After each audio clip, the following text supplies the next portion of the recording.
Aujourd'hui, la démocratie hongkongaise, elle est en prison. Jimmy Lai est en prison.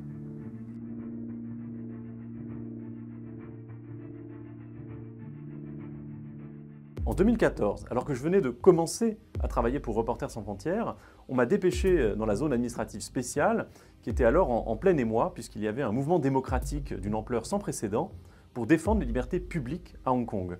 C'est ce qu'on a appelé Occupy Central, ou le mouvement des parapluies. Et il est clair que partout où j'allais, à la rencontre des défenseurs des libertés publiques, on me disait « mais il faut absolument que tu rencontres Jimmy Lai ». Jimmy Lai, c'est le patron de presse hongkongais mythique. Il a fui la Chine communiste et il a décidé de créer un journal, Apple Daily, en 1995, avec une liberté de ton qui était visible dans les kiosques tous les jours. Jimmy Lai, je n'ai pas réussi à le trouver. Il n'était pas à son bureau, il n'était pas dans sa rédaction, il n'était pas à son domicile. Et puis un jour, lors d'un rendez-vous, la personne avec qui j'étais me dit « mais Jimmy, il est là, en bas, en contrebas. Il était sur le boulevard de Occupy Central, le lieu où toutes les manifestations se produisaient. Alors je suis allé le voir et je lui ai demandé pourquoi il était si difficile à trouver. Il m'a dit bah, « ma place est ici, là où la démocratie se joue ». Aujourd'hui, la démocratie hongkongaise, elle est en prison.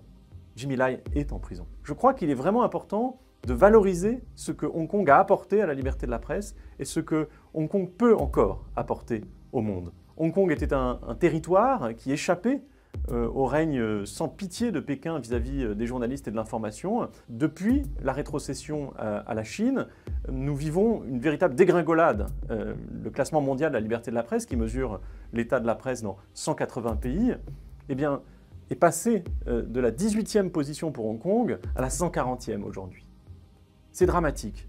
Et il y a des forces aujourd'hui qui se battent avec une ténacité, un espoir qui n'est jamais démenti, pour continuer à informer leurs concitoyens. Je pense à Hong Kong Free Press, par exemple, qui depuis 10 ans permet aux citoyens d'accéder à une information fiable. Reporters sans frontières est déterminé à continuer le combat pour Jimmy Lai et ses camarades de Apple Daily. Ils sont 7 désormais en prison, avec des procédures qui n'en finissent pas. Et Apple Daily a cessé de publier le 24 juin 2021, après un raid de police spectaculaire avec 500 policiers qui ont débarqué dans la rédaction, qui ont perquisitionné partout, qui ont menotté des rédacteurs. Le lendemain, 1 million de Hongkongais sont venus acheter Apple Daily dans les kiosques. Apple Daily, il l'a conçu comme une arme pour lutter contre la tyrannie. Alors aujourd'hui, Apple Daily revient pour une édition spéciale.